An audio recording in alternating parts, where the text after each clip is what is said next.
Welcome to episode 124 of the Thunder Underground podcast. My name is Trent. I'm here with Jason, and we've got a ton of stuff to talk about. But the big thing is, all four members of Less Than Human are here with us finally. That's the most important thing. Yes. And it was a great conversation. Great to find. I mean, how many times have we hinted and teased and told ourselves we need to fucking do this? We procrastinated. Blah, blah, blah, blah, fucking blah. Well, we finally did it. Yeah. They're here, and it was great. These guys have a buzz going. They've got a vibe. You know, there's stuff happening with them. They got a great fan base. It's just a good time to be in that band, and we're happy to kind of just, you know, open a window on it a little bit and show you all what's going on. Right. Well, yeah, we've got a full over an hour talk with these guys. Some cool stuff. So I'll be looking for that here in just a few minutes. But before we do, we're going to let you know that one of the things that, like you mentioned, something's going on here. They're playing Rocklahoma. Yes. And they are playing the first official day, Friday. Pre-parties are on Thursday, and then Friday this thing kicks off at 3 p.m. They are the first band playing on May 26th on the River Spirit stage, formerly the Hard Rock stage. This is the main side stage. They're going to be kicking this thing off at 3 p.m. And I don't know that the lineup's out yet, but, you know, bands on this bill that'll be playing that stage are bands like Suicidal Tendencies and In Flames and Fozzy and Diamond Head. So Less Than Human is in great company, and they deserve to be there. Yes, they definitely deserve it. They can hold their own with all those bands, and they're going to kick it off, and we'll be there. Absolutely. Well, speaking of shows, I mean, we've got a multitude of shows here in the next couple weeks if you're in the Oklahoma area. First being Less Than Human is opening up from Mushroomhead in Oklahoma City on May 18th. That's a little less than a week, next Thursday night. So if you're in the Oklahoma area, get out there. Mushroomhead is a great live band, and Less Than Human, of course, is as well. They opened for them before, so they're making the trip to Oklahoma City to do it again at the Diamond Ballroom. And we've got tickets to give away for this thing. Yeah, definitely. You know, just stay tuned for that. We've got tickets, and this is going to be a killer show. They fit perfectly with Mushroomhead and that vibe. It's going to be great. Yes, be on the lookout this weekend if you're listening on Friday when this dropped. Check out our Facebook. We'll have a contest going on there. Facebook.com/The Thunder Underground. Yeah, and, you know, we might make you work for it, you know. We might tell you, you know, put on a tutu, smear yourself in refried beans, and post it on your Facebook page. And tag us, of course. And tag us with a sign, you know, that says, "We love Less Than Human" and Thunder Underground or some shit. I mean, we might just get fucking crazy with it, people. So watch out. It's not going to be easy. We might do a scavenger hunt with an autographed Jill Janis picture that you can find somewhere. No. Okay. That will not happen. That's mine. No one gets to keep it. Only me. All right. I keep it under my pillow. That reference is Jason actually won a scavenger hunt where he found Jill Janis's autographed photo with tickets attached to it. And yes, and we got put on the list for the show. Yeah. That was awesome. Hell yeah. And we got to meet her later, and she touched my beard. I haven't washed this beard since, haven't you noticed? And never will. It's got shit growing in it. I found the remote in there the other day. Well, this weekend, May 13th, we've got a couple shows. 3 shows, actually, I want to bring up. Mm. The Vanguard, and I bring that up because ModernMyth is opening. Yeah. Some old buddies of ours got a new band called ModernMyth. They're a great modern metal band, so get out there and check that out if you're into this kind of stuff. We played them here on the podcast several episodes back. Also on May 13th, we've got the pre-rock party going on for Axis bands, including Reliance Code, Locust Grove, the Revolutioners. I believe there's someone else I'm forgetting off the top of my head, but it's going to be a good one. Shows at the Shrine are always great. And definitely. Locust Grove, Reliance Code, even the Revolutioners, we saw them a while back, are all stellar live bands. So get out there and check that out. We will be in Oklahoma City. Yes, we will. Because the Super Joint Tour has made its way back around this part of the country. We saw it earlier this year. We're going to check out Super Joint with Child Bite, Battlecross, Coma Trip, Archon, and Smoke Offering. Yes. That's a metalhead's dream come true right there. Get your dancing shoes on. Huh? Right. So you can dance with Child Bite. Yeah. But that's the show we're going to be at. Yeah. So if you're in Oklahoma City area, you're out there, come say, hey, we'll see you out there. We just had on Andy from Archon, and he talked all about that. And if you're in Oklahoma City area, you need tickets, buy them from him. If you're in Tulsa, buy them from Kyle Williams, a Smoke Offering. And just like we mentioned Mushroomhead, you want tickets for that, buy them from Less Than Human. Any of these shows, it helps out these bands if you buy these tickets from them if they're opening the show. And it also helps you out because it cuts out service fees and those, quote, convenience fees that are never convenient. Yes. Because they charge you more money. And they're fees for no reason, really. Yeah. So the real convenience is to buy them from a band because you save money. That's right. But, like Trent said, look for us out there. Come say hey. I'll be the large yet handsome bearded fella. Trent will be the bald bearded guy with the Marcy Playground t-shirt on. So just come say hey. We'll have a beer or something. We'll let you guys buy us a beer. That's how nice we are. I'm sorry, dude, but I was planning to wear my Primitive Radio Gods t-shirt that day. Yeah, right, yeah. Okay. Oh, I need to get my Oleander shirt out for that, too. We need to get Seth Carnes back on his podcast. Yeah, we do. Because we did a 90s rock. Yeah. I think it was like our 5th episode, maybe. It was in the first 6 or 7. Yeah. We sat down with Seth and just talked about 90s, the entire 90s rock, whether it be early 90s stuff like Guns N' Roses and Metallica clear into like Limp Bizkit at the end of the 90s. And yeah, it got weird, I think, but hey, it's time for a redo, I think. Yeah, I mean, who couldn't live without a fucking Dishwalla reference? Right. Speaking of something way better than Dishwalla, is May 20th, we've got tons of shows in the Tulsa area as well. Okay, this is the conundrum. What are we going to do here? There's like 4 shows, I think, that I know of with area bands going on that night, and I would love to go to all of them. We've done this a few times where we went to a couple different shows so we could see different bands, but there's no way we could do all these. Yeah, I know. But what I want to say is that Big Vendetta from Arkansas is coming into Tulsa, and they're playing Billy Renee's. So get out there and check that out because this band doesn't make it to Tulsa that often. They've been here a couple times. I'm glad to see them back. We've also got the show at the Shrine. Yes. Which features some phenomenal live bands and Severmind and Drek and the Chimpz. And I believe the Chimpz are playing Axis Stage. Yes. Like later that week. That's why they're in town. They're actually from California. Yes. And Had Enough. Had Enough is on the bill too. Yes, Had Enough. Great area band. Well, we've also got the return of Bozack. Yes. We've got Bozack and the Diffuser. That's another one. That's true. And The Shame at Mercury Lounge. I mean, I haven't seen Bozack since the Curly's days, like 2001 or something. Right. Dude, come on. Dave Cantrell from Bunnies of Doom. This was one of his other bands. We had him on a podcast way back talking about this. So this is exciting that they're doing some shows again. Yeah. I know they're also playing one on June 3rd, I believe it is. Is that with The Shame as well? I think it's with...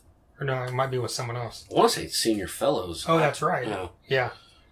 But yeah, Mercury Lounge. We just talked about that recently when we saw The Shame there. So that'd be a killer bill right there with those 3 bands. Well, let's get into some music. Well, we got the Vanguard that night, too. Oh, yeah. This band we're about to play is going to be at the Vanguard, right? I don't... You're high. Okay. Look, this is what I'm here. Once again, Jason saves the day. Look. We're talking about 48 different bands here, and I can't remember which one's where. Okay. Yeah, but it's also my job to give you shit. Yeah. So, at the Vanguard, May 20th, Grind, Stanley's Revenge, Skytown, and Oklahombres. Okay, Machine in the Mountain is not there. Fuck. Yeah, that's another killer lineup. Like, how do you choose between... I don't know. Look, someone call these venues, and let's do a joint promotion where they all just play in the parking lot of, like, 18th and Boston. Yeah, no shit.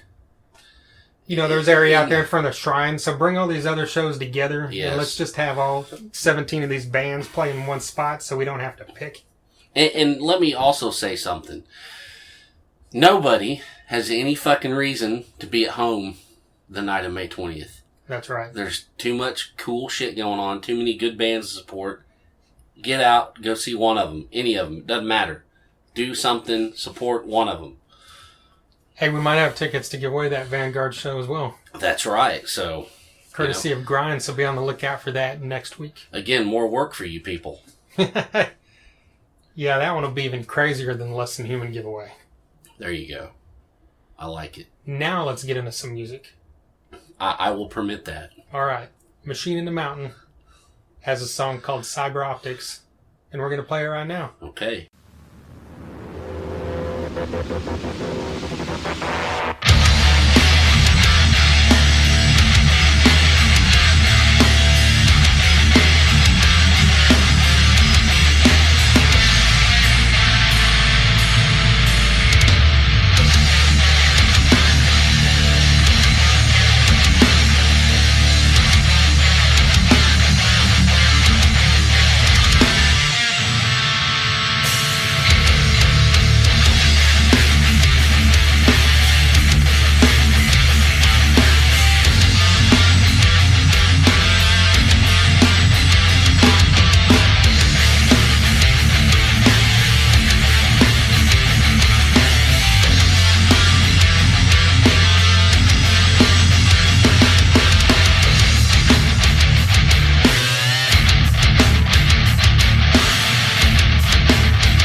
Cyber Optics from Machine in the Mountain. That's from their Erosion Probable EP.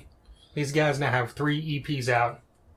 All 3 fucking fantastic, just like that song you just heard. Yeah, they are.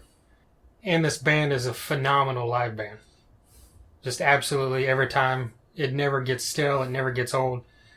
I've seen that song performed several times. I love it. I love everything these guys do. Can't wait to see them again. It's going to be awesome. Yeah. They're opening for OTEP. How cool is that? That's right. OTEP's playing the Shrine on July 1st. They're opening along with Severmind. Yeah. And Alter Blood. Gotta love it. Yeah. Go back to episode 85. We had all 4 members of Machine in the Mountain. They invited us over to their dojo. Yes. Sat down there with them and had a cool conversation. So go back and check that one out if you haven't. And some Coors Lights. That's true. How do you remember that? It's beer. I remember beer, but I don't remember which kind it was. Well, that's my... that's true. It's your thing, right? It's my talent or secret shame, one or the other. I don't know. Right. Well, another thing to point out is this episode features Less Than Human. And Less Than Human requested that we play Machine in the Mountain on Yes. You don't have to, like, twist our arm or, like, blackmail us to get us to play Machine in the Mountain. We would do it anyway, but that's just who they requested to have on this episode, so we were more than happy to do it. Definitely.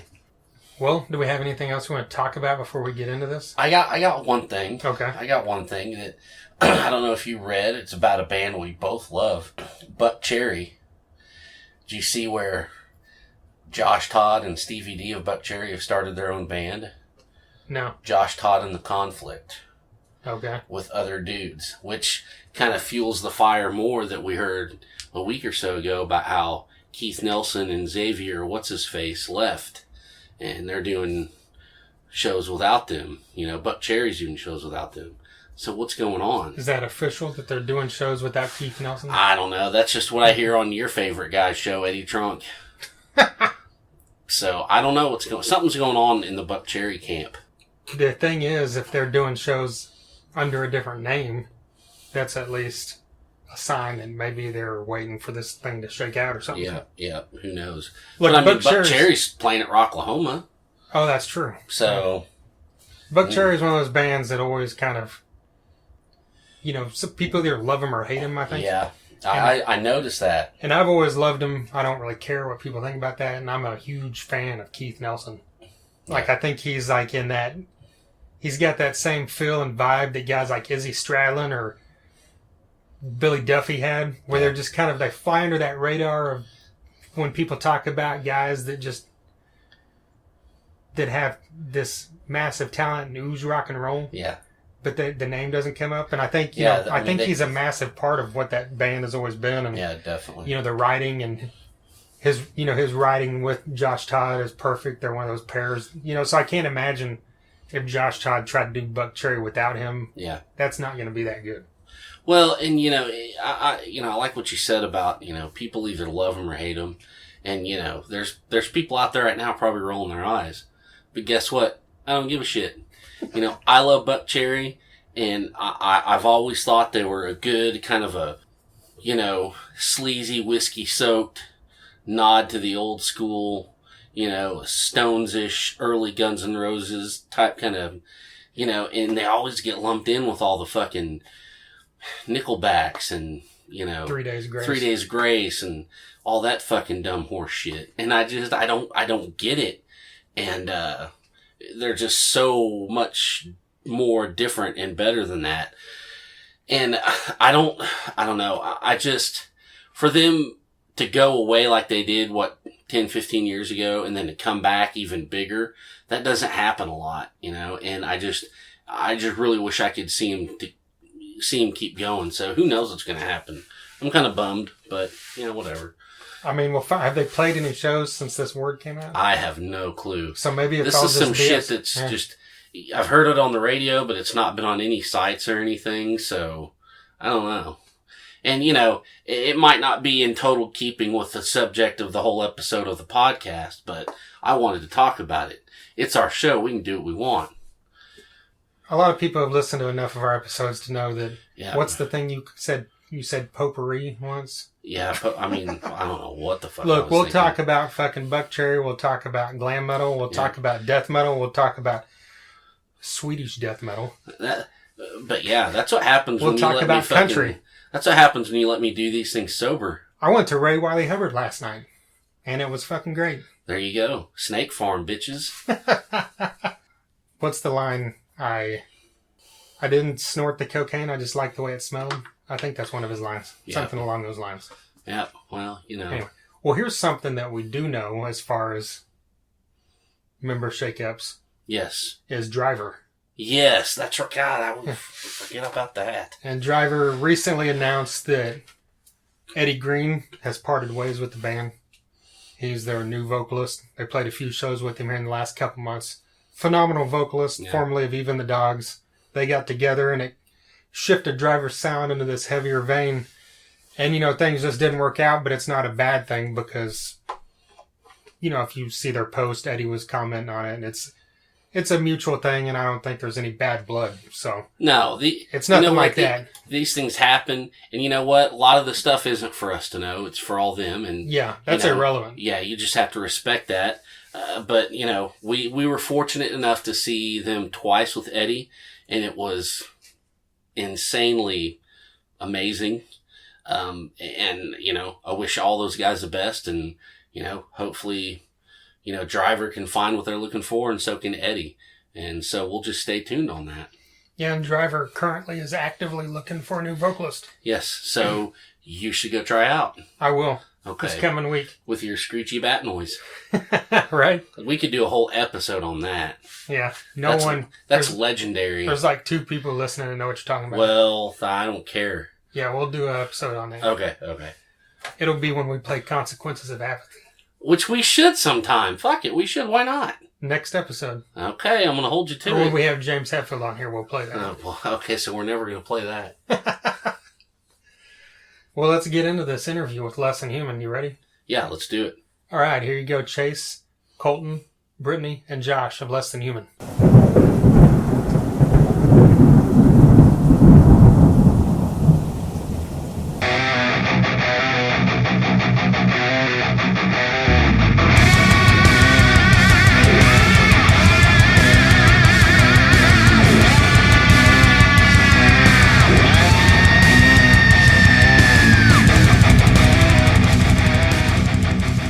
Yeah. Today in history is when I ruptured my Achilles tendon. Yeah, no, like literally 2 days. This is like 1 year ago. Yeah. It's like later on tonight. I was going to say, all right, so I guess we're ready to start. Okay. We're warmed up and cut out all that. This is the official start. Yeah. Well, 1 year anniversary. Talk about, did you finish that show or? Oh yeah. Okay, so. A year ago, we did a show at Billy Renee's, and it was an awesome lineup. We had our buddies in Seraphim on, and I was actually their last show, and I don't know if they've announced it yet, but can I talk about this? Spoiler alert, they're coming back. So, hey. Oh, yeah, they posted about it. Okay, great. They got pictures with Caleb and stuff. We definitely love those guys, and I'll go back to that here in a minute. But, so Seraphim was on that show. Our good friends at Oldman. Long Pig was on there, and then it was us, and so it was a crazy lineup. Also, wasn't there one more? I believe they're from Arkansas, but I can't remember their name. Yeah, I think Violent something. Violet Hour. Violet Hour. Yeah. Violet Hour. Yeah. They did cool awesome. Cats. Yeah, had a female vocalist. She did really good. But yeah, no, so it was a crazy lineup, and actually, it was like one of the busiest times I've seen Billy Renee's. It was really good. And so, but man, yeah, we went on last, and then in the second song, we were playing No More Heroes, and right in the middle of it, I ruptured my Achilles tendon, and I fell over backwards, and I crashed into the drum set. I thought he was just freaking out. I was like, oh, cool, go Chase. Yeah, so, yeah, because, you guys have talked about it before, we always do the, I don't know. You don't know what we're going to do. We just kind of jump around and freak out. But so yeah, I fell over backwards, and I didn't miss a beat. It made it easier to yell. I'm sure it turned into screaming at that point. I was like, fell over backward, and hit my drums pretty hard too. Yeah, and my initial idea, I just wanted to stand back up because I was like, oh man, it felt like someone had just taken a club to the back of my ankle and took my foot off, and I was just like, man, that is crazy. And I tried to stand up, and that's when it just pulled fully, and the pain was so weird. It didn't really hurt at that point because I think I was partially kind of freaking out, but it felt like a static disconnect. It was just like a weird, like if your foot's asleep, and I just couldn't feel anything, and I was just like, what? And fell backwards again, and then I stayed down that time, and I was like, man, something's not right. And I remember right after that song, I look at Colton, and I was like, man, I think I shattered my ankle or I did something. I felt like someone hit me on the back of the ankle. I was like, something's not right, but I can't stand up right now. Yeah, I'm instantly over there talking to him because I'm like, something's not right. And the song we were playing after that was Regulate Me, and I always cue it in. It starts on the bass. So I was like, hey, what's going on? Are you good? Yeah. And I'm kind of down on his level, and he's like, I think I broke my ankle. I'm like, fuck. Okay, where do we go from here?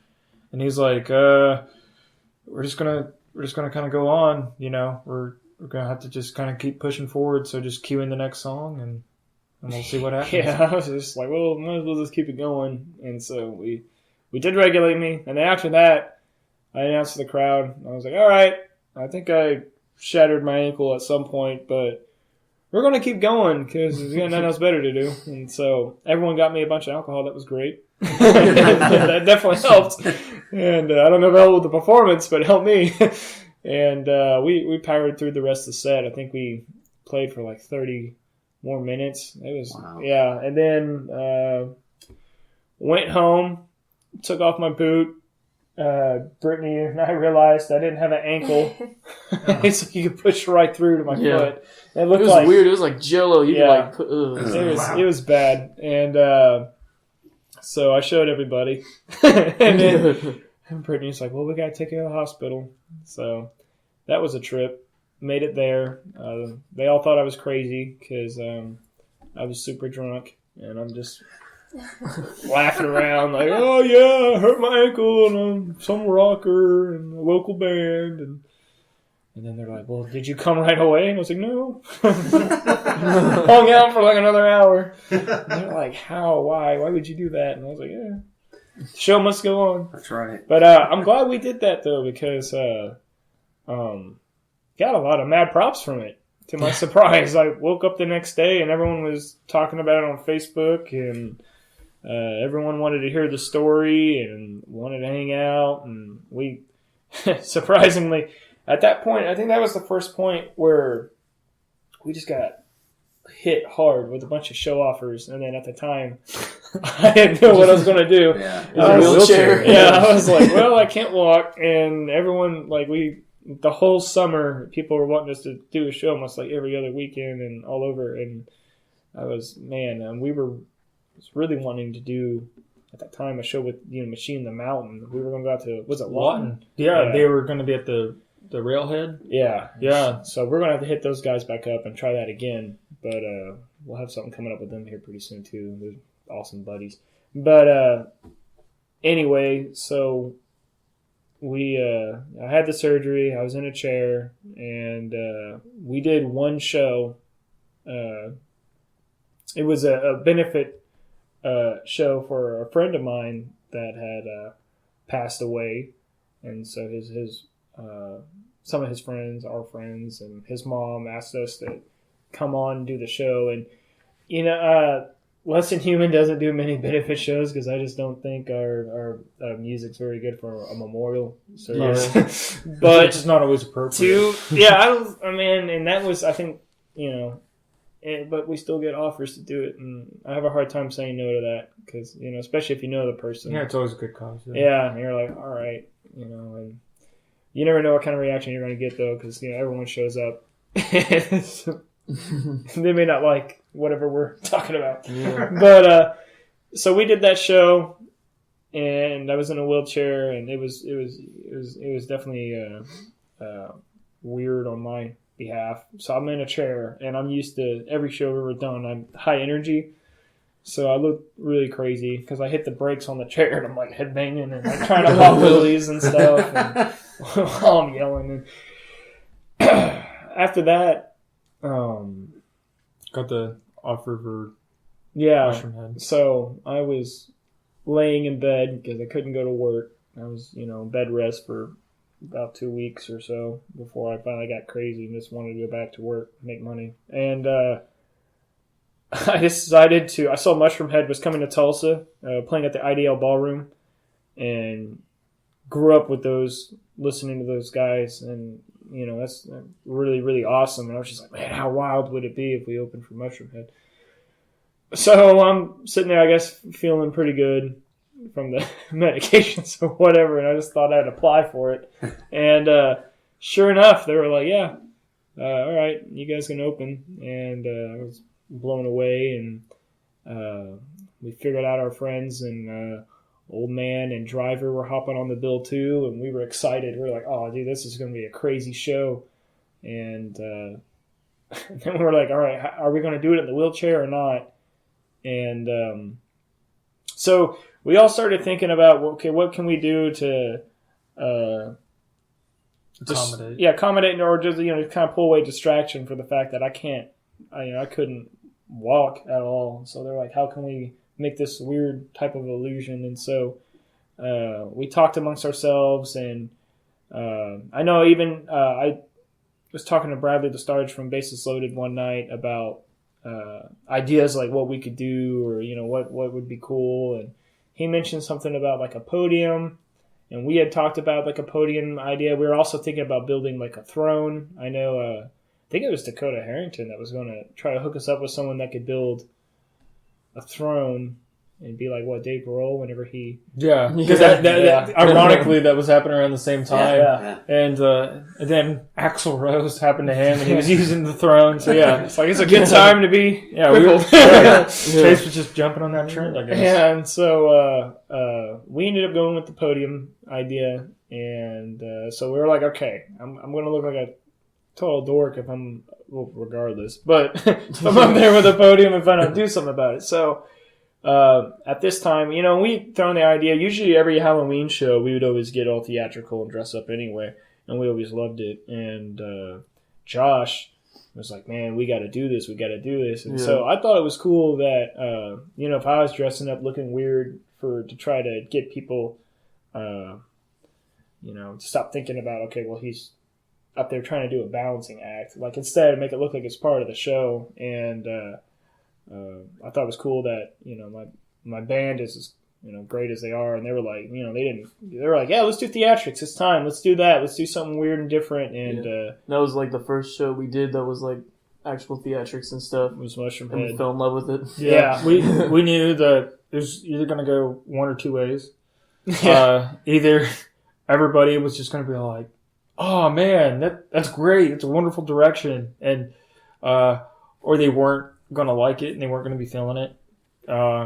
But that aside, I mean, a lot of our favorite bands, have always done the theatric approach. And initially when we kind of started out, that's what we wanted to do. But then we kind of just toned it back and just didn't really use that. But I'm glad we ended up taking that route. Yeah. It was cool. So that first show, we, with the Mushroomhead show, we gained a lot of new fans because it was, I guess if you're going to bust out theatrics on a show, it might as well be that one. So there was a lot of people there that, man, that was like the first night we had our demo too. We sold out of those and all merch, and people were wanting signatures, and that was crazy for us. And I did like a balancing act with the podium. I was on one foot the whole show, like headbanging.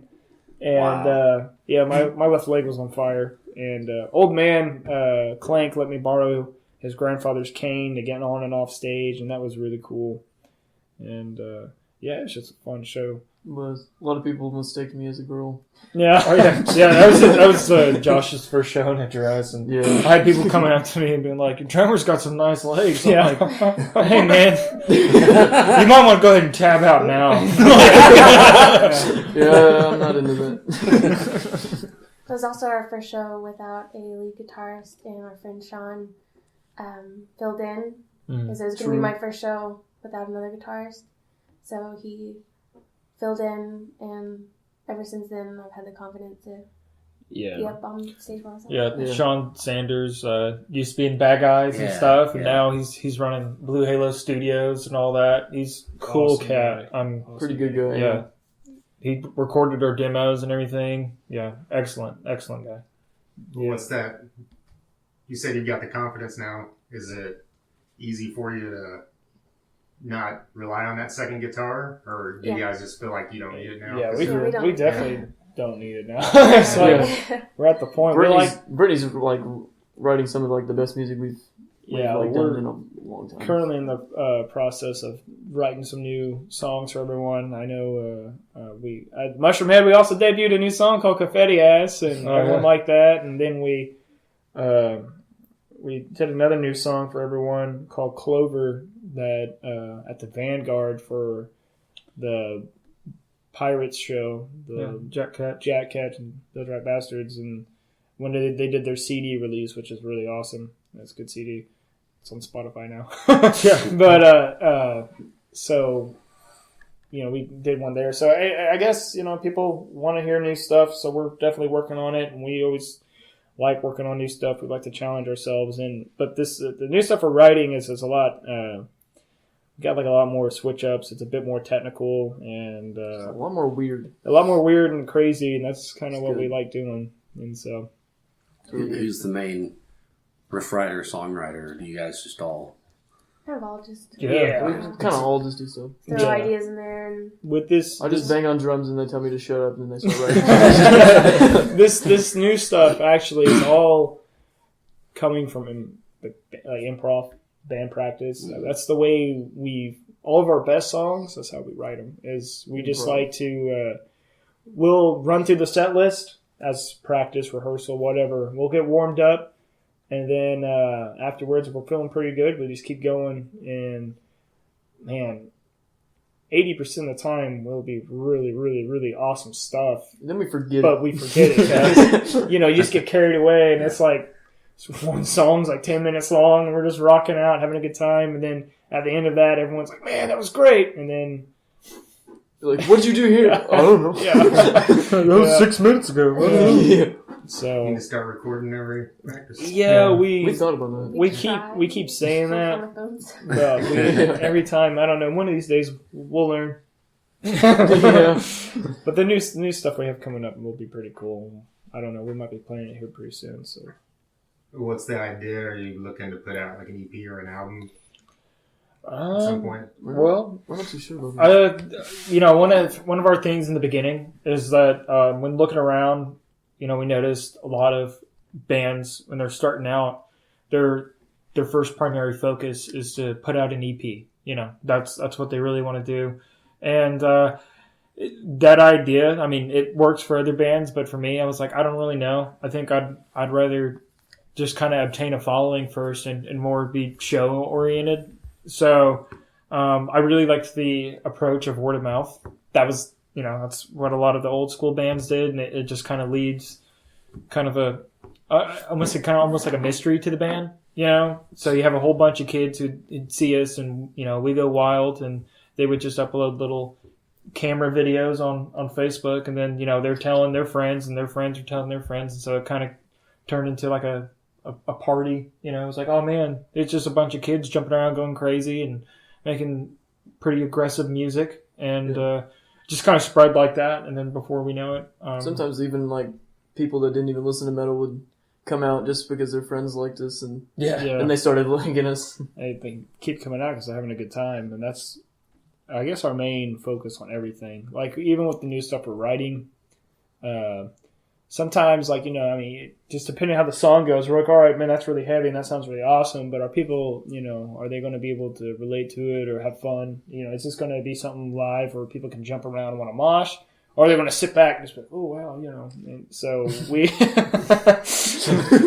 That's great! And so it's something we always try to... Live shows is something we always put as our main priority focus, I think. Yeah.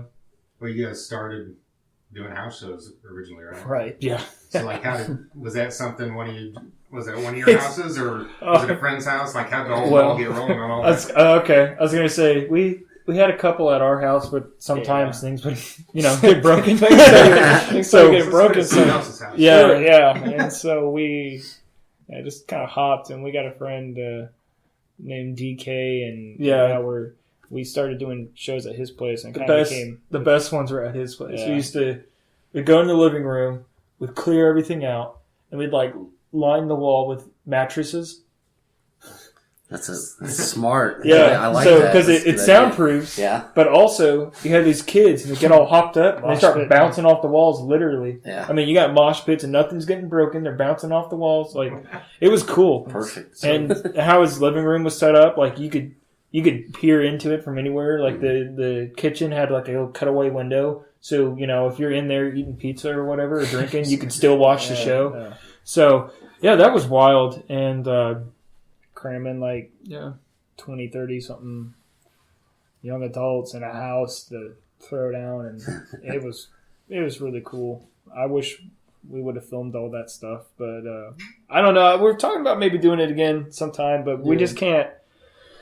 We can't ever post online when we're doing that because we got to make sure. I don't know if you'd have. At this point, it's weird how. I got a story about that. Sorry to cut you off. Oh, it's all good. Hey, but we at this point we never know what our turnouts are going to be. Sometimes it's like 30, 40 people, and then other times it's in the hundreds, and we just we post about it and we share it and we promote it, and I don't know. Sometimes it just seems like it's a really good day for everyone to go rock out. I don't know, but yeah, the house shows were awesome. Some of our favorite memories. It's a good time. So what's the most expensive thing that ever got broken, or was it always just little stuff that didn't matter? It was always stuff that was kind of like. Like Christmas tree. Oh, yeah, Christmas tree. It just stuff like that. Like, you're like, oh, man, that sucks. Yeah. Like, the Christmas tree sucked because it broke, like, ornaments and stuff. And we're like, man. Gotta clean all this up. People throwing up on the floor. Yeah. Oh, people throwing up in the trash can with no trash bag. Yeah, no trash bag. At our house. In the bathtub. Yeah, I was gonna say we had a thing. Our bathtub became famous. Our bathtub became famous because we like to party, and sometimes when you like to party, things can get out of control and somebody overdoes it. And for when that happens, we send them to the bathtub. There you go. We lay you on your side in the bathtub.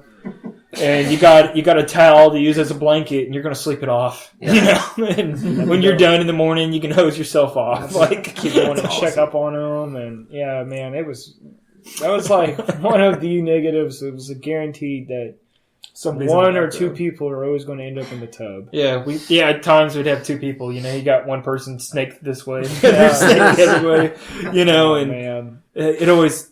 I always kind of felt bad for the person to be on like the drained end, because not only are they getting, their puke on them, but somebody else's lessons learned. So that, I guess we forgot to mention that detail. That's another point why we don't do them at the house. Yeah.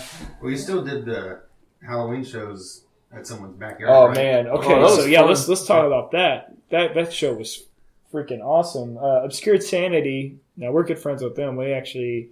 Our first show with any other bands was with Obscured Sanity at a place called Rudy's, which was like a broken down house party. But Obscured, we made friends with those guys, and every year they throw this crazy Halloween show in their backyard. They just build a stage and invite all their local friends, and then you got tons of people in a backyard. Like, man, this year I think it just gets bigger and bigger each year. Yeah, I'm trying to.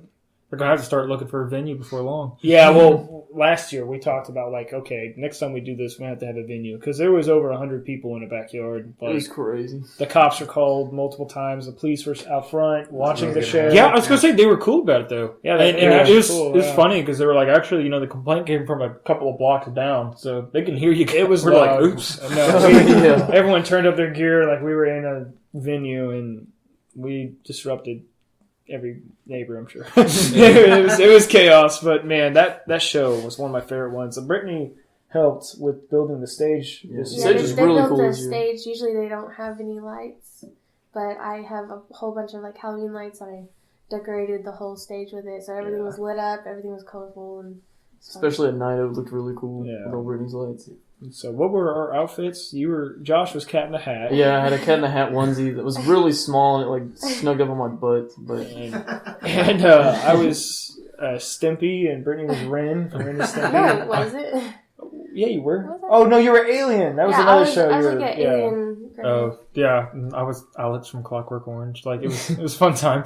Yeah, it was a good time. Man. It was hard to play in that onesie though. It kept like Sure. getting a wedgie and stuff, and I was just like, ah. Man, yeah. So we look forward to doing another show like that. It's something about those house shows, but You want to talk about a house party? Oh, I Yeah. think he was wanting me to. Well, no, I was going to mention when you mentioned that you blasted on social media, he was having a Halloween party at his house a few years ago. And, you know, there was a decent amount of people there already, 30, Right. 40. Mhm. And then yeah, that's about a max you want. yeah, his ex-brother-in-law, which we're still good friends with, Yeah. he blasted on his Facebook, and he's got like 2,000 friends. And he's one of those guys that Like everybody you loves see in him. a movie that everyone loves him and everyone wants to be around him and stuff. He put it on his Facebook. And within a couple hours, there was 150 You people. couldn't fucking move. It was like going to a club. You couldn't even get to Oh his no! Oh, kitchen. man. Oh, no. Jesus Christ! The next day, the floor, like in the kitchen dining room area, it was like hardwood floor, and it just had this like film on it, and it was like no smell I've ever smelled in my life. It was insane. We had to like steam it like 5 times, and but you know, and there's a wreck outside of the house. It was just good stuff. You know, how we didn't get the cops called on us. I don't know. Someone broke up in the driveway. I remember that. Oh, someone the guy was see, screaming. we had everything. We had it all. It's not a party without someone breaking up. Gotta have your couple drama. But This guy yeah, also played a show in my backyard like 20 years that's ago. right. And Yeah, the the cops deck out got there called is back. still out there with Yeah. no pool that we played on. So. Nice. Good times. Yeah, That's awesome. we did a version of Lump just for Trent because I was a diehard Presidents of the United States Yeah. fan for like 6 months. and we hated him, but it was Trent's birthday, so we were going to do it. That's awesome. That's awesome. Rocklahoma. Let's talk about that. You guys won this Rocklahoma Madness contest, and you're going to play the River Spirit stage. Man, okay, yeah. So that's. I mean, I've been talking a lot here. Someone else take it. The thing. Okay. We're really excited. Good job. What can we say? Yeah. Yeah. First off, I think we'd like to kind of talk about the competition. Yeah, you know, definitely. I feel like every band that was in it deserved to play. It was a solid. I mean, band. it was sometimes when you kind of look at it, you're like, I don't know about some of them, you know. But to be honest, just really looking at this year, I feel like it was a great selection that just kind of represented the diversity of Tulsa and its surrounding areas scene. Yeah. So I think they did a really good job at selecting the bands this year. And yeah, everybody that was in it deserved to play there. I personally feel like, I mean, there's 3 days. Why not have, you know, a local for each day? Mm-hmm. But yeah, no, yeah, all those bands are great bands, and yeah. But aside from that, we go on Friday at 3. Yeah. So you're basically kicking off. Yeah. Inside. Well, yeah. I guess you know, people will be down there for. Axis does their thing Thursday night, Right. I think, and so we got a couple friends, so we'll be down there Thursday, hanging out with all them, watching that crazy party, and then we'll kick off Friday, and so I don't know what can you say about it? I think most locals would like to play Rocklahoma. I'd say it's a cool thing. Like that's like. It's like trying to, you know, wanting to play the Canes or something like that. To me, that's what it means to me. Anyways, it's one of those cool things for locals. And originally, this a contest and stuff like that, we didn't ever think about entering it because we didn't think we'd win. And so we KMOD Lunchbox asked us. It was like, hey, do you guys want to enter this contest? And I think he did it with a couple other bands too. I know he did it with Machine in the Mountain. He asked them to enter, and so we said, yeah, sure. You know, I guess what do we got to lose? And, we didn't think we were gonna and so win it at all. every round when it was over, we're just like, what? Yeah. All right, we're going to the next round. And every round was a party. But man, I can't say that. Man, it was super stressful, though. I don't know if we'll be doing a contest like that ever again. That was the fans. You guys really amazed me. But I was Big literally shout out to our fans. texting, calling everyone we knew every day. I thought everyone was just going to delete me off their Facebook and block my number. Yeah. But Totally had to take a break from social media after that. It was very draining. At work, telling everyone, and oh man, we had a lot of people involved, and I don't know. We're super grateful though. You guys did it. You pushed us through, and Had like my whole school doing it. yeah. My friend Monica had like a whole library at the school filled with people on the computers. That's awesome. Yeah, it was. I had girls at my school giving haircuts and voting at the same time. Yeah. Awesome. Yeah, I'd be like, "Are you guys voting?" Yeah. I'm like, "Yeah, we are." Yeah, we work at a call center, so you got a bunch of people on computers all day. Everybody talked on the phone. Hey, go to the. Yeah. Yeah. Man, it was wild, but man, it was crazy. And then to make it in the finals with our friends Machine the Mountain, that was an honor. We posted right away on social media and told everyone we knew. I mean, whoever wins at that point in time, whoever would have won, we would have been happy with. And I know that sounds so cheesy, but no, we really mean it. Those guys, really, I mean, we have cookouts with them. They're our buddies. Yeah, they're cool. And Tulsa's finest instrumental group is what I always refer to them as. Because those guys, they really know their craft, and they've honed it like down to an art. That only one day I could hope to be a musician of that caliber. Yeah. We saw them last night. They were awesome, as they always are. And so, okay, man, I went to Billy Renee's and I showed up just as soon as they were loading up their gear. I felt something. I was like, oh no, I missed it. And they played like a 40-minute set. Yeah. Man. Yeah, all three bands got lengthy sets because I guess there was only three bands. Right. There was four there, I think. But. Right. Yeah. Man, that was. Yeah, I was disappointed I missed them, but I got to catch up with them and talk and stuff, so that was cool. I thought it was cool that you guys winning that thing because, I mean, like I said, Machine in the Mountain, Scream at Me, Dryvr, these bands are all heavy, but you guys are heavier. Thanks. It's cool that, some heavy music like that win something like this because a lot of times it doesn't. Yeah, we didn't think we'd win a KMOD contest. Right? Yeah, I'm pretty sure they were nervous about playing our music. I didn't think they would. Yeah, they asked us to send them a song. I sent one, and they decided to take another one instead. I was like, oh, what's wrong? Too heavy? All right. And so I know it's what you can get away with putting on the radio, and so I think it's funny. And they made a point, I guess. We had a lot of people calling and texting them to request Less Than Human. Keep doing that. That's we appreciate it. I think. I mean, not only is it really awesome, but it's funny to me every time. So just do it. It probably makes somebody up there nervous. It really means a lot when that happens, though. Mm-hmm. Well, your live show, like you talked about a bit, but is it something that's going to be ever evolving with the theatrics? Well, most definitely. It's like it's never something you're just going to sell on what you're right. doing. Like, Yeah. Every show we talk about, and then sometimes it's what the venue lets you get away with. Oh yeah, right. True. Yeah. Remember you told me that you can't do the confetti like yeah. Well, and if it's at like a bar, I feel bad because if I shoot confetti everywhere, that's like 3 people that got to clean it up, and so I don't want to be that guy. Plus, again, someone's Jack and Coke. Or something. Oh yeah. Ruin their Lemmy, right? Yeah. Right. So it just kind of depends, and we don't want to do the same stuff over and over again and switch it up, and so sometimes we kind of strip it down. Yeah. And I think the shows you guys saw us, we stripped it down. It wasn't a podium. We did like a little bit of makeup and didn't do a whole lot of theatrics, but mainly, I guess, we believe in raw performances, I guess, would you say? Mm-hmm. Yeah, we I kind of like the element of when you go and see a band and there's a sense that something could go wrong.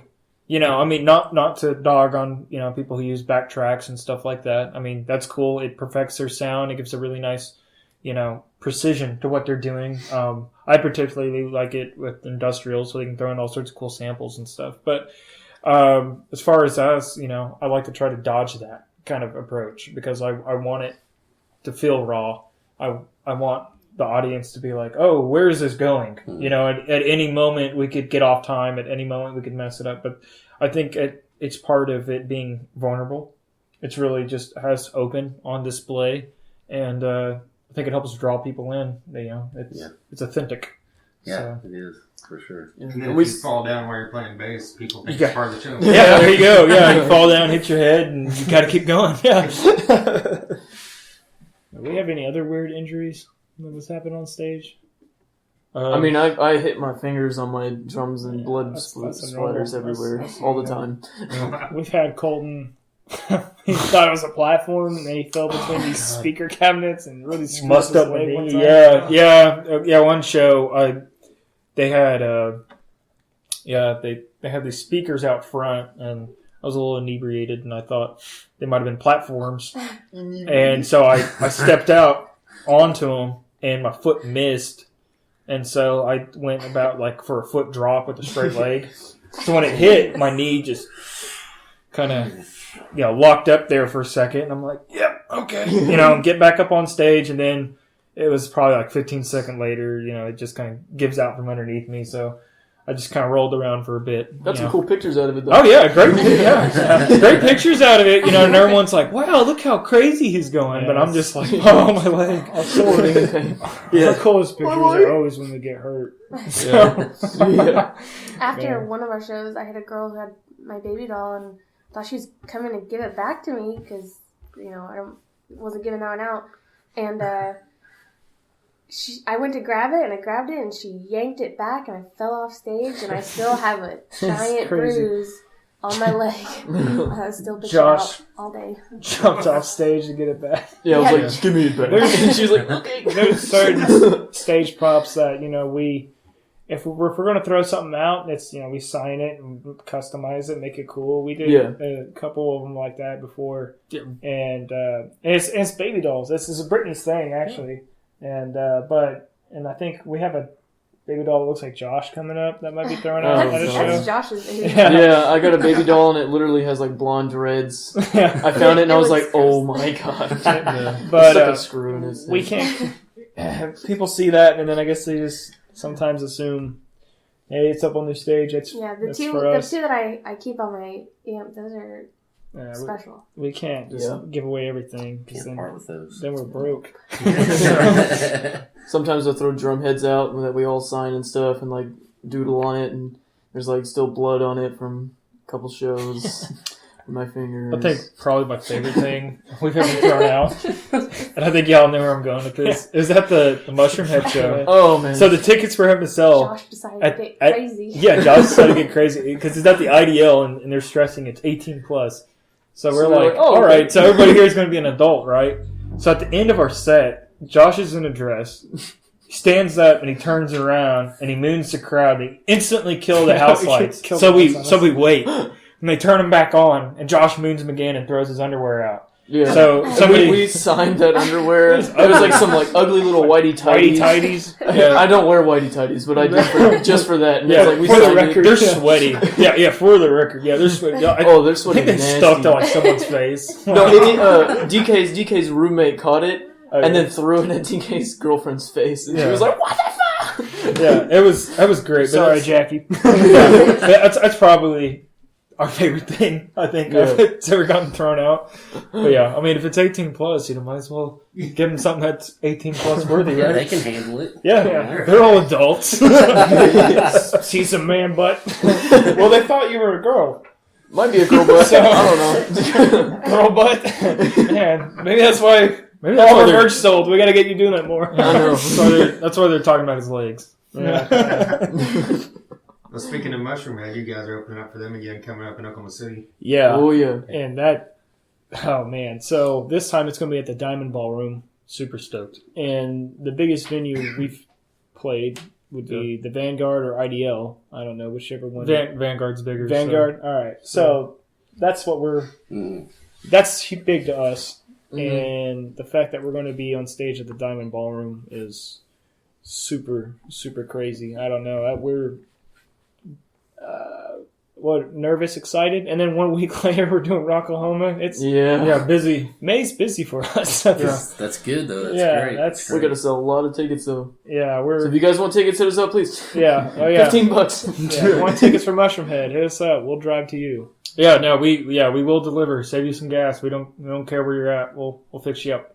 Yeah, and if you guys haven't seen Mushroomhead, do it. You Strongly need to advise see it. them. Yeah, you need to see them. They're freaking awesome. Yeah, they're one of those shows that it's an act. It's a performance. It's theatrical. You go there and they melt your face. I mean, it's just really cool. And we like that kind of stuff. It's not just a couple guys standing there staring at their feet or their pedal board while they play. So that's cool stuff. Yeah. So Like can that you do energy. your full show on the Diamond? I'm sure we'll spray some people with some fake blood or something. Or Josh's real blood. Yeah. That's a better souvenir. Yeah, well, we got some people, because sometimes, whenever we start a song Kicking the Teeth, occasionally Colton will spit out a bunch of this like fake blood out. And Looks like my teeth got kicked in. yeah, it looks like his teeth got kicked in. And it'll get on people's shirts. And I've had people come up to me about that. I'm like, it should wash out. yeah, sometimes they're huge fans of it, and other times they're grossed out because they thought our mosh pit got too violent or something, and they're like, "Oh God, someone's bleeding out in the pit! Get all this on me!" And oh man, yeah, that's another funny thing. Probably throw out some drum heads or underwear. Or We'll do something. a finger. We'll be trying to do a couple special things because, we're opening from Mushroomhead again, so that's awesome. And Diamond Ballroom, and the fact that it's also Oklahoma City show. I don't know. Yeah. There's a lot of cool things about it that we're happy about. Yeah, but once again, super stoked to even just be playing at the Diamond. That's, being an Oklahoma band, I feel like there's a couple of venues here in Oklahoma that, as a local band, you really want to play at. And other people don't get it, but it's just kind of a personal goal, because you've seen so many shows there that have impacted you, and you're like, that's cool. I shared the stage here, and so many great acts have played here, and, so that's just a neat thing all within its own right. So Kane's Barn next is what you're saying? Man. I would love it. We hope. Yeah. Man. Yeah, if we get the chance. we'll be on that. We'll definitely try to be there at the Canes. That would be... I think isn't that the number one? If you're doing music in Tulsa, Yeah. it's got to be the Canes Ballroom. That's really it. Yeah, that's a cream of the crop. It may not be the biggest venue here in Oklahoma, but it's the most historic. And we got so many friends that have been on that stage, and talk about there's a wall in the back you can sign, and Yeah, they've hyped it up to us. They're all teasing us, and He's there's played. see that's freaking awesome. I played it a long time ago before they remodeled it, and it was really cool because you could go. There was just a tiny room right behind the stage, and it was just run down. It had a nasty shower. Everybody's written on the walls, like everybody. And it was a local show, and they told us not to go back there, and I was like, "Fuck that! I'm going back there because I've wanted to play here all my life." Right. And, I mean, we were in there like 30 seconds, and they had some big guy just throwing us out of there. So, but yeah, I did once, long time ago. Yeah, I finally got to go backstage there. Who was that? Miss May. Miss May when we talked to their Oh guitarist. yeah, I like Miss May. Yeah. Good band. So that was cool for me. I was like trying to take pictures as I'm walking because they're like, Yeah, I mean, like, you don't have to even be a local musician. I think if you're just a music fan in general, Canes is a big deal. Saving grace of Tulsa. Yeah. It's a mecca for sure. what are you guys, some of your favorite, you mentioned Pantera and Mushroomhead, like what'd you guys grow up on, made you want to play? So heavy music? many. Man. Gospel. Yeah. We, gosh, where's it start? I think I don't know, everyone's got to talk about this. So I guess me and Colton, let's start, when we're kids, our dad, we're like little toddlers, and he had us listening to like Metallica, Kill 'Em All, Ride the Lightning, and then he was getting us hooked on Pantera and just Guns N' Roses, Roses and introduced, showed us Alice Cooper, and I think that's also when a lot of love for the theatrics came from Alice Cooper. Yeah. Big fans of him. That guy's awesome. And I think just as a child, the first, I think, performer I ever saw, and I was kind of like, you know what? That would be something really cool to do. And I think that was Alice Cooper. Just watching him in the theatrics. I think he was running around on the Muppets. He was dressed up as the devil. And I was just like, yeah, because, and I was just like, he's doing schools out and stuff like that, and they blow the school up in the background. And, I'm like 4, and I'm like, you know what? That's really cool. Yeah, that's pretty cool. I grew up on Elvis and America and Buddy Holly and the Dixie Chicks, so it wasn't until I got older, maybe 13, 14, whenever I got my first guitar, I started actually really paying attention to heavier music and loving it more than anything.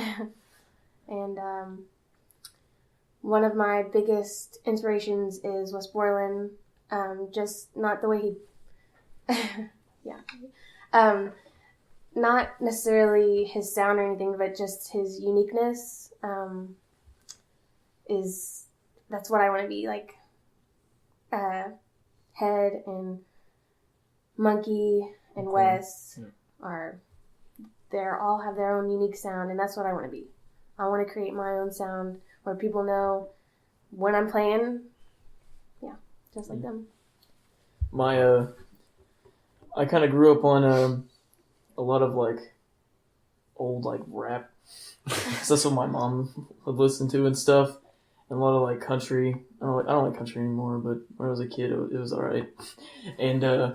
And then my mom was like, "You ever heard of Metallica?" And then like I was like, "No, what's that?" And, like I was just like a little kid, and then she played like some Metallica for me and stuff, and like Guns N' Roses, and I was just like, whoa! And then I went to school one day, and I met this guy, and became good friends, and he was like, he showed me like Slipknot and like Avenged Sevenfold and like Korn and stuff, and I was just like, boy! And I was like freaking out, and I was like, this is crazy, like, what is Joey Jordison doing? Like, oh my god! And then it was like those bands for like a little bit, like I like that, and then I just like I found out about like death metal and stuff, and then like went to like Whitechapel and like Cannibal Corpse and like 6 Feet Under, and I was just like freaking out about all the crazy heavy stuff. And then I still like all that stuff, I'm still like super big into it, but then I kind of like to mix it up a little bit sometimes, because it used to be just like all just crazy, all the time, and now I got like, different flows or vibes that I want to do and stuff. And then and I got my first drum set when I was about 11, I think, or maybe 10. I don't know, I'm not sure. But I got my first drum set, and first song I ever learned how to play was Sad But True. And I was like, oh, and that was pretty much it. After that, I've never been taught or anything, so after that I was just like playing songs from my favorite bands and stuff. Yeah, so I think it's kind of neat, because each one of us has our own wide variety. I mean, you guys could do a podcast alone and what inspires us and what we like. I mean, so like, yeah, because just like Chase said, where do we begin? But I think it's really neat about our band, because a lot of others, they have a distinct sound that they want to go for, and some are. They are strictly thrash metal, and that's great. Tulsa needs that. Oh, yeah, but, when they're writing, it's like, well, if it's not thrash, we can't play it. And we don't really have that. We're not really sure, or we kind of fall in. So we like to try to put in and sneak in as many influences that we can. Mm-hmm. When we're writing, it's not a matter of, oh, I don't think that fits, our vibe or whatever. It's, hey, that's kind of weird. We should probably spring it on somebody in the middle of a set and see how they feel about it. So they're either going to bob their head or they're going to go buy a beer. It doesn't matter. Like, they're there. Yeah. We just like to mix up a whole bunch of crazy stuff. we just play whatever we like to listen, what we'd listen to. So we really try to make every song really different, because I know there's a lot of songs bands do. It just kind of sounds, that sounds like that song they just played, and it all kind of runs together. But we kind redundant. Yeah, that's like people say, oh, all their songs sound the same. It's like, well, yeah, they're the same. They're that band, right? But when you can do that, when you can make each of your songs kind of different and still sound like, that's the key, That's, that's perfect example. That's another one Chase and I was really into. Faith No More. I mean, even just his side, Mr. Bungle, like that's cool stuff. Primus, like, yeah, I'm all over that kind of stuff. I'll never do that. Well, we appreciate you guys doing this, finally getting you on here, like we've talked about for months. Yeah. Man, yeah, long overdue. This is awesome, yeah. Yeah. We really appreciate it, actually. Yeah. Cool. What you guys are doing is a really cool thing, and you talk about bands that everyone likes, and they want to hear about it. You get to meet those bands sometimes and have interviews with them. That's always cool and interesting. And if you're not doing that, you're plugging local music. You guys will talk about the local bands and what surrounds you and what your thoughts are on them, and that's just, who can't get behind that? Yeah. That's cool. We also love how you guys started with unsigned. They're always like, they might not necessarily be local, but it's an unsigned independent artist. Mm-hmm. And that's cool. That's a great thing, Yeah. Man, this was awesome. Anytime, if you guys ever want to do another one, I don't know, we kind of, me and Colton talk a lot, I guess. I know, but we ramble. You guys ever want to do another one and have us out again, that's totally cool with us. We love it. We enjoy it. We enjoy listening to you guys. We share it and stuff, and we're proud of y'all for getting picked up, because not only by Blabbermouth but Loudwire as well picked up one of y'all. Oh yeah, so that was cool. Insane. That was really cool. It won't be long. Metal Sucks is going to pick you guys up. They did. They did? With the anvil one, whenever he said when that he was stupid talking shit about Charlie Bernard. Yeah, I was about to say. I remember him saying that, like, oh yes, we're gonna get picked up now. I'm like, I've never wanted to get in an argument with someone I was interviewing, but I'm like, I'm just gonna let this No. But Good for you guys. having Metal Sucks pick it up was awesome. I love that fucking website. Yeah, it's like they hate everything. It's great. Yeah, Axel is their guy, right? Hate on I was gonna say that's why they crack us up.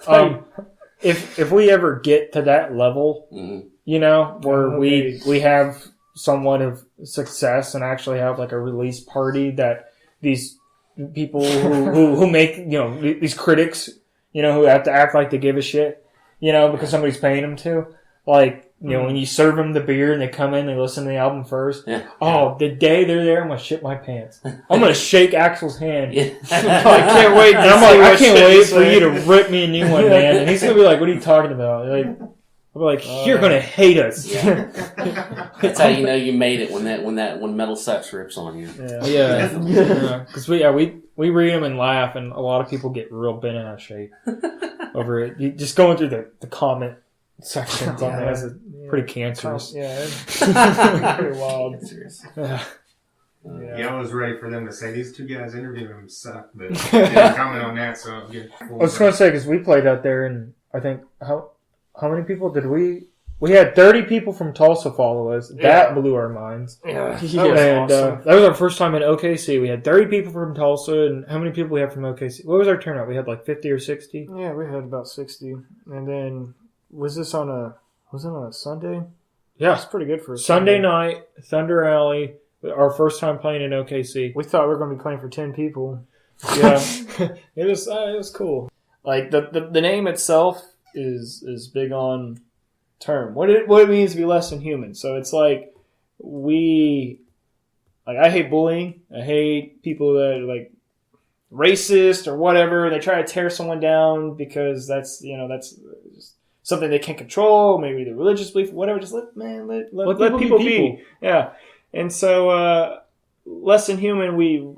Colton came up with the name, and it was the idea of just, I don't know, it was kind of make a group and a band, even though the songs are like heavy or whatever, we can kind of tie a little. I mean, it seems negative on the surface, but if you dig in deep, every song's a little bit of positive. And each song, well, the band Less Than Human, it's for those who've been made to feel less than. I mean, anybody who's been made to feel inadequate at one point in their life. Stick up for those guys. I honestly feel that I don't care who you are. If you got the biggest ego and the biggest head, there's a one point in your life when somebody put you down and that dug at you.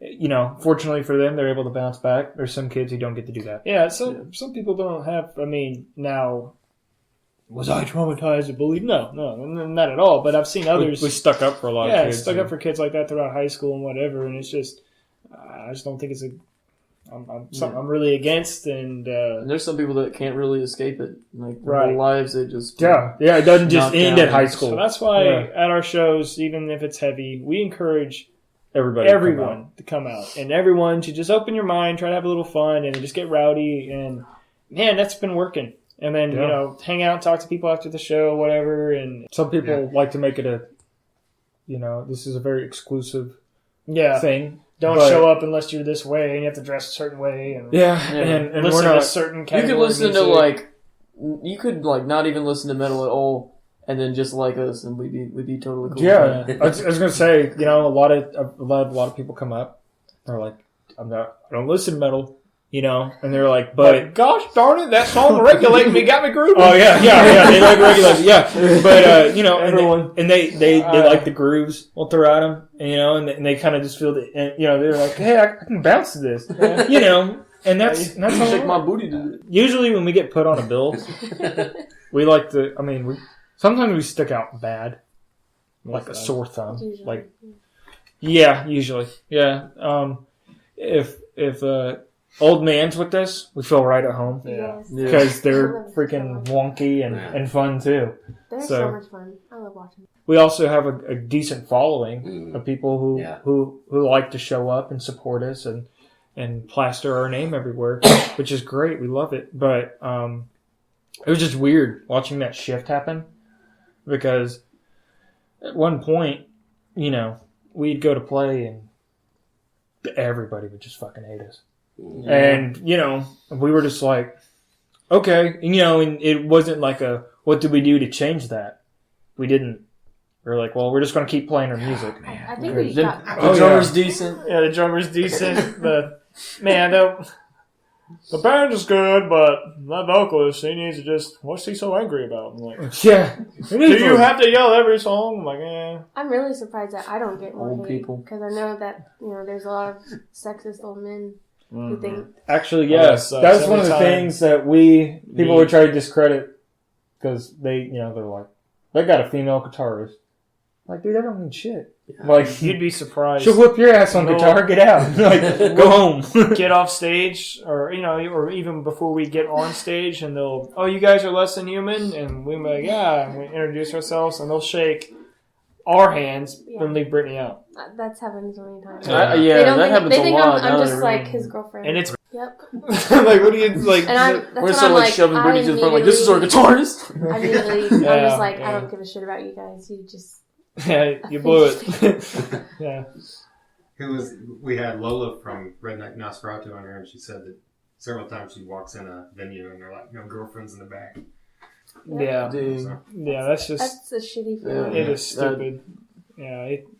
Hi, man, girls can rock just as hard. Power to the girls that rock out. That's so cool. There's nobody else I'd rather have as our guitar player than Brittany. We love guys. They're both the Cavalera brothers. I mean, the Sepultura, the Roots album. I remember. Did I show you that album? Or did you already know it? Yeah.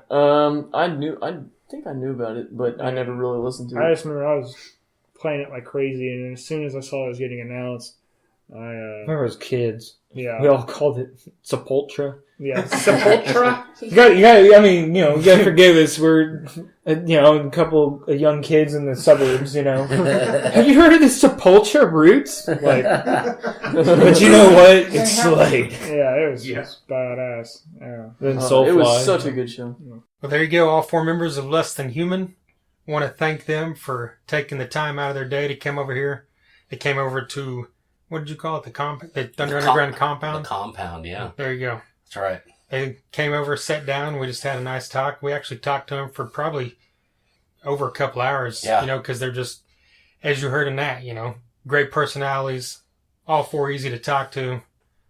You know, it's just a joy, and I'm glad that we got them on here finally. You mentioned earlier we procrastinated, and we mentioned their name countless times in the last 4 or 6 months, and because we were confident it would happen, we just waited too long, but I think the wait was well worth it. Definitely. Like we mentioned, they're opening for Mushroomhead May 18th.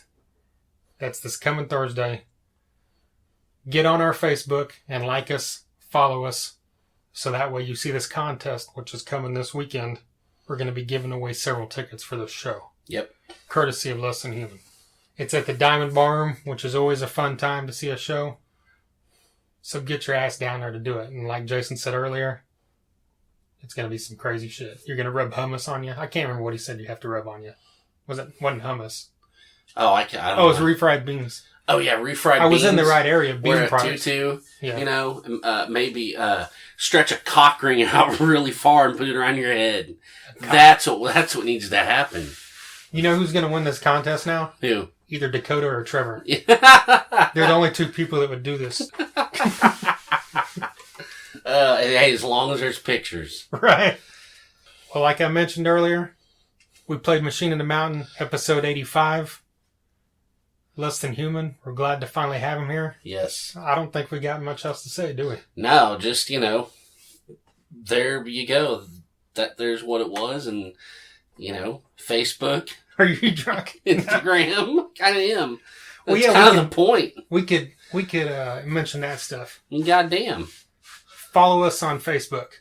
Follow us on Twitter. Follow us on Instagram. Instagram is at The Thunder Underground. YouTube is also at The Thunder Underground. Subscribe there. We have most all these podcasts up there as well. We've also got a show called Every Album in a Row, where we talk about a band's entire catalog from the first song to the last. ABBA's up next. Yes, we've got ABBA coming. We've also got Mr. coming. And we've got Billy Ocean coming here in a few weeks. That's the one I really can't wait for. Yeah. We've already done Molly Hatchet. And who was the other band we did? Bush. Bush is coming to Tulsa on June 2nd or 6th. So that was like a 45-second episode. And we will be there to interview Gavin Rossdale. Oh my God. Now you're drunk. No, I just want to talk to him and say, sir, why did you write the second worst song of all time in Glycerin? What's the first worst? Hey there, Delilah. Oh, yeah, well, true. That ain't no shit. He's got one up on that band. Yeah, true. Anyway, this shit just went off the rails. But the point Always is, does, man. you need to get on SoundCloud and subscribe there as well, because every single episode's there of the podcast. 123 previous episodes, including guys from The Obsessed. We're talking about Wino. Yes. The legend, the forefather of doom metal. The only wino I want to give my money to. That's right. And they've got a new album coming soon. Yeah, definitely. Heard a new song a while back that was kick-ass. We've also had on guys from Megadeth, which is Chris Broderick. He's got a new band called Active Defiance, which is great. We've had on guys from Shinedown, from Soil, from Drowning Pool, from Warrant, from Battlecross, from Death Angel, from Overkill, Europe. Truck Fighters. Hell yeah. Kiss. I need some kid who hasn't wiped his first cum stain off his leg to tell me what I need in my life. We've had on Gene Simmons in That's this right. podcast. We've had Skylar from He Is Legend. Yes. Lips from Anvil. And look at what the fuck is the best movie of the year, this year. A musical. That was fucking shit. I went to see it. La La Land. I have not seen it. Are you fucking, that was fucking crap. The Sword. The Sword. That was awesome. Hell yeah. There's a ton more guys as well. Like I said, 123 previous episodes for you to check out. Subscribe to us on YouTube and SoundCloud. Follow us on all our social medias. Follow Less Than Human on Reverb Nation and on Facebook. And one more thing I wanted to mention for Less Than Human. When they mentioned, I believe it was Chase that talked about how they're not actively trying to record music because they want people to have to come to the live show.